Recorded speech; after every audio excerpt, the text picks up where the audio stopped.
یہ خبر جو آپ کو بتانے جا رہا ہوں یہ کوئی رسمی خبر نہیں ہے۔ یہ محض ایک سفارتی ملاقات بھی نہیں ہے اور نہ ہی اسے صرف پروٹوکول کی تصویر سمجھ کے نظر انداز کیا جا سکتا ہے۔ یہ وہ لمحہ ہے جہاں نقشے خاموشی سے اپنی کروٹ بدلتے ہیں۔ طرابلس کی فضا میں گارڈ آف آنر کی گونج صرف ایک فوجی دستے کے قدموں کی آواز نہیں تھی، یہ اس حقیقت کا اعلان تھی کہ پاکستان کا دفاعی حصار اب جغرافیے کا پابند نہیں رہا۔ جس لمحے لیبیا کی مسلح افواج نے پاکستانی آرمی چیف اور چیف آف ڈیفنس سٹاف کو عسکری سلامی دی، اسی لمحے یہ پیغام بھی دنیا نے سنا کہ اعتماد اب صرف بیانات میں نہیں، اعتماد صف بندی میں ڈھل چکا ہے۔ آپ سب پر سلامتی ہو، میں یاسر رشید ہوں اور آپ دیکھ رہے ہیں سنو نیوز۔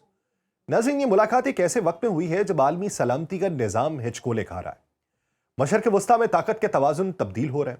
افریقہ ایک بار پھر بڑی طاقتوں کی توجہ کا مرکز بن رہا ہے اور مسلم دنیا ایک نئے دفاعی خود مختاری کی تلاش میں۔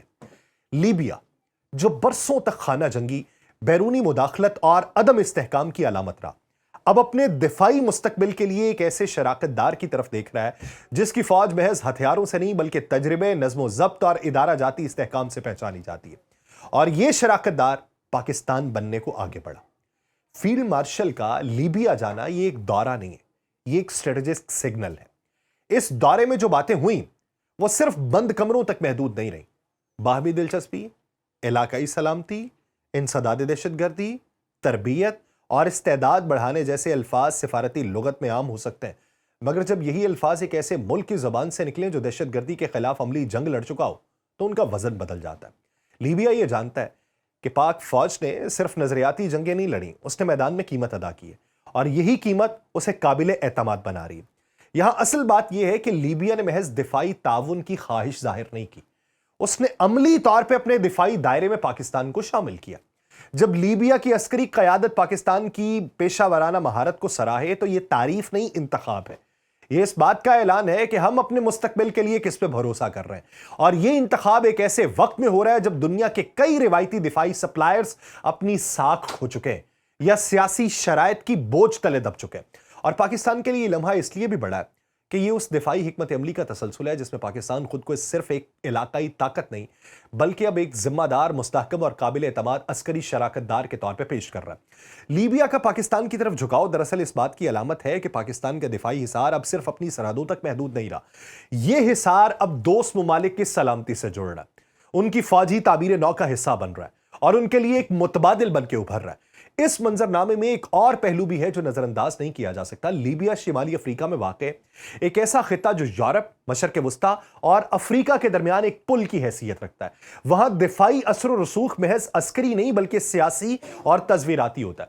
پاکستان کی موجودگی چاہے وہ تربیت کی صورت میں ہو، مشاورت کی شکل میں ہو یا انسداد دہشت گردی کے اشتراک میں، اس خطے میں پاکستان کے کردار کو ایک نئے درجے پہ لے جائے گا۔ یہ بھی قابل غور ہے کہ لیبیا کی قیادت نے جس سطح کے اوپر پاکستانی آرمی چیف کا استقبال کیا وہ رسمی نہیں ہے۔ گارڈ آف آنر، اعلیٰ سطح کی ملاقاتیں، دفاعی تعاون پہ کھل کے بات، یہ سب اس بات کی علامت ہے کہ لیبیا پاکستان کو ایک مساوی، خود مختار اور غیر مداخلت کار شراکت دار سمجھتا ہے۔ یہ وہ اعتماد ہے جو بندوق کے زور پہ نہیں، ساکھ کے ذریعے حاصل کیا جاتا ہے، اور پاکستان نے بین الاقوامی لابنگ کے ہوتے ہوئے بھی ایسی ساکھ بنائی 2025 میں کہ اس نے ساری لابنگ کو تہوبالا کر کے رکھ دیا۔ اس سارے پس منظر میں اگر کوئی یہ سمجھے کہ یہ محض ایک خبر ہے یا محض ایک دورہ ہے یا محض ایک تصویر ہے جو سامنے آئی، تو وہ اصل تصویر نہیں دیکھ رہے۔ اصل تصویر یہ ہے کہ ایک ایسا ملک جو برسوں تک عدم استحکام کی مثال تھا، اب اپنے دفاع کے لیے ایک ایسے ماڈل کو اپنانا چاہتا ہے جو خود آزمائشوں سے گزر کے نکلا ہے۔ اور پاکستان کے لیے یہ اس بات کی توثیق ہے کہ اس کی پالیسی، اس کی قربانیاں اور اس کی ادارہ جاتی تسلسل اب عالمی سطح پہ پہچانا جا رہا ہے۔ یہ دفاعی حصار توپوں اور میزائلوں سے نہیں بنتا، یہ اعتماد، تربیت اور مشترکہ مفاد سے بنتا ہے۔ لیبیا کا اس حصار میں آنا اس بات کا اعلان ہے کہ پاکستان اب صرف اپنے لیے نہیں بلکہ دوست ممالک کے لیے بھی ایک حفاظتی دائرہ بن رہا ہے، اور جب یہ دائرہ وسیع ہوتا ہے تو اس کی گونج خاموش رہ کے بھی سنی جا سکتی ہے۔ یہی وہ لمحہ ہے جہاں پاکستان کی دفاعی سفارتکاری محض الفاظ سے نکل کے حقیقت بن جاتی ہے۔ لیبیا نے ہاتھ میں لایا مگر اصل میں اس نے ایک سمت کا انتخاب کیا، اور اس سمت میں پاکستان کھڑا، خاموش ہے، پر اعتماد ہے اور پوری تیاری کے ساتھ ہے۔ یہ ملاقات دراصل ایک بڑے منظرنامے کی ایک جھلک بھی ہے، کیونکہ 2025 میں پاکستان کی دفاعی پوزیشن محض مضبوط نہیں ہو رہی تھی بلکہ طے در طے مستحکم ہوتی جا رہی ہے۔ یہ مضبوطی کسی ایک معاہدے، کسی ایک ہتھیار یا کسی ایک مشق یا کسی ایک جنگ کا نتیجہ نہیں، بلکہ برسوں کی خاموش تیاری، عملی تجربے اور درست سمت میں کیے گئے فیصلوں کا حاصل ہے۔ ہاں، اس پہ مہر حالیہ کشیدگی نے لگا دی۔ آج پاکستان جس مقام پہ کھڑا ہے، وہاں دفاع صرف سرحدوں کا محافظ نہیں رہا، بلکہ ایک مکمل اسٹریٹجک سوچ بن چکا ہے۔ 2025 میں پاکستان کی دفاعی طاقت کا سب سے نمایاں پہلو اس کا توازن ہے۔ ایک طرف روایتی عسکری صلاحیت ہے، منظم بری، بحری اور فضائی افواج، دوسری طرف غیر روایتی خطرات سے نمٹنے کی مہارت، جس میں انسداد دہشت گردی، ہائبرڈ وار اور انٹیلیجنس بیسڈ آپریشنز شامل ہیں۔ دنیا کی بہت سی افواج یا تو صرف روایتی جنگ کے لیے تیار ہوتی ہیں یا صرف اندرونی سلامتی تک محدود رہتی ہیں، مگر پاکستان وہ مثال بن چکا ہے جس نے دونوں میدانوں میں قیمت ادا کر کے سیکھا ہے، اور یہی سیکھ اسے دوسروں سے ممتاز بنا رہی ہے۔ فضائی طاقت کی بات کی جائے تو 2025 میں پاکستان کی فضائی دفاعی صلاحیت محض جہازوں کی تعداد کا نام نہیں رہی، ایک مکمل نظام بنی ہے جہاں نگرانی، رد عمل اور دفاع ایک دوسرے سے جڑے ہوئے ہیں، جس کا عملی مظاہرہ مئی کے اندر پوری دنیا نے دیکھ لیا۔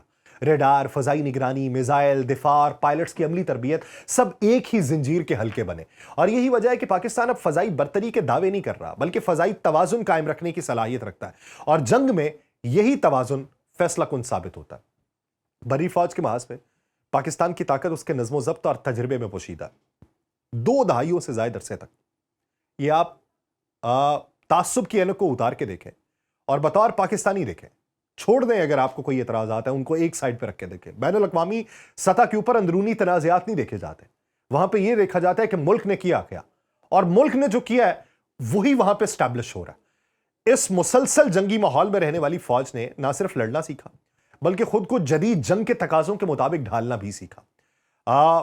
شہری علاقوں میں آپریشن ہوئے، پہاڑی محاذ پہ ہوئے، سرحدی نگرانی ہوئی، تیز رفتار رد عمل ہوا۔ یہ سب وہ صلاحیتیں ہیں جو کتابوں سے نہیں ملتی، یہ میدان میں بنتی ہیں، اور 2025 میں یہی تجربہ پاکستان کی سب سے بڑی عسکری دولت بنا۔ بحری محاذ پر بھی پاکستان کی پوزیشن خاموش مگر گہری ہوتی جا رہی ہے۔ سمندری راستوں کی حفاظت، بندرگاہوں کا دفاع اور بحری نگرانی، یہ سب ایسے شعبے ہیں جہاں پاکستان نے شور مچائے بغیر اپنی صلاحیت کو مضبوط کیا۔ بحیرہ عرب میں موجودگی اب صرف علامتی نہیں رہی، بلکہ اس کا مقصد واضح ہو چکا ہے کہ اپنے تجارتی راستوں اور تصویراتی مفادات کا تحفظ اولین ترجیح ہے، اور یہی وہ عنصر ہے جو پاکستان کو ایک ذمہ دار علاقائی طاقت کے طور پہ مزید ابھار رہا ہے۔ 2025 میں دفاعی پوزیشن کی ایک اور بڑی طاقت پاکستان کی دفاعی سفارتکاری ہے۔ لیبیا کے ساتھ بڑھتا ہوا تعاون اسی حکمت عملی کا حصہ ہے۔ سعودی عرب کے ساتھ ہمارا ڈیفنس پیکٹ ہوا، اسی حکمت عملی کا حصہ ہے۔ قطر کے ساتھ آنے والے دنوں کے اندر تعلقات مزید مضبوط ہوں گے، یہ اسی پالیسی کا حصہ ہے۔ اور مڈل ایسٹ کی کچھ اور کنٹریز جو ہیں وہ پاکستان کے دفاعی حصار میں شامل ہونا چاہیں گے۔ پاکستان اب اس مقام پہ ہے کہ وہ صرف ہتھیار خریدنے والا نہیں، بلکہ تربیت دینے والا، مشورہ دینے والا اور دفاعی ماڈل فراہم کرنے والا ملک بن رہا ہے۔ جب دوسرے ممالک پاکستان کی فوجی پیشہ ورانہ مہارت کو اپنانے میں دلچسپی لیتے ہیں تو یہ اس بات کا اعتراف ہوتا ہے کہ پاکستان کا دفاعی نظام قابل تقلید سمجھا جا رہا ہے۔ اس سب کے ساتھ 2025 میں پاکستان کی دفاعی پوزیشن کی اصل طاقت اس کا ادارہ جاتی تسلسل بھی ہے۔ فیصلے وقتی جذبات پہ نہیں ہو رہے، طویل المدت سوچ کے تحت ہو رہے ہیں۔ کمانڈ اینڈ کنٹرول کا مضبوط ڈھانچہ، فیصلہ سازی میں تسلسل، اور یہ سب وہ عناصر ہیں جو کسی بھی ملک کی دفاعی قوت کو دیر پا بناتے ہیں۔ یہی وجہ ہے کہ آنے والے دنوں کے اندر اس دفاعی قوت میں پاکستان کی دفاعی پوزیشن محض رد عمل پہ مبنی نہیں ہے، بلکہ پیش بندی پہ قائم ہو چکی ہے۔ یہ ایک حقیقت ہے کہ 2025 میں دفاع کو ہم نے نمائش نہیں بنایا، نہ غیر ضروری شور کیا، نہ کھوکھلے دعوے کیے، نہ فلمی انداز اپنایا۔ طاقت کو خاموش رکھا، اور خاموش طاقت ہی سب سے زیادہ خوف پیدا کرتی ہے۔ دشمن کے لیے اصل تشویش یہی ہوتی ہے کہ جس ملک کو اپنے دفاع پہ یقین ہو وہ شور نہیں مچاتا، وہ صرف تیار رہتا ہے۔ 25 کے اندر پاکستان کی دفاعی پوزیشن اس لیے بھی تگڑی ہوئی کہ اس نے اپنے دشمنوں کی غلطیوں سے سیکھا۔ جہاں کچھ ممالک نے اپنی ساکھ فلموں، بیانیوں اور نعروں پہ کھڑی کی، پاکستان نے اپنی بنیاد میدان، تربیت اور حقیقت پہ رکھی۔ یہی فرق آج اسے مضبوط بنا رہا ہے، اور یہی فرق آنے والے برسوں میں مزید نمایاں ہوگا۔ 2025 میں پاکستان دفاعی لحاظ سے صرف محفوظ نہیں، بااعتماد ہے، اور بااعتماد دفاعی پوزیشن وہ ہوتی ہے جو نہ للکارتی ہے، نہ خود کو ثابت کرنے کے لیے چیختی ہے، وہ بس موجود ہوتی ہے، مستحکم، تیار اور وقت آنے پر فیصلہ کن۔ یہی وہ مقام ہے جہاں پاکستان آج کھڑا ہے، اور یہی پاکستان کی اصل طاقت ہے۔ مجھے دیجیے اجازت، اللہ نگہبان۔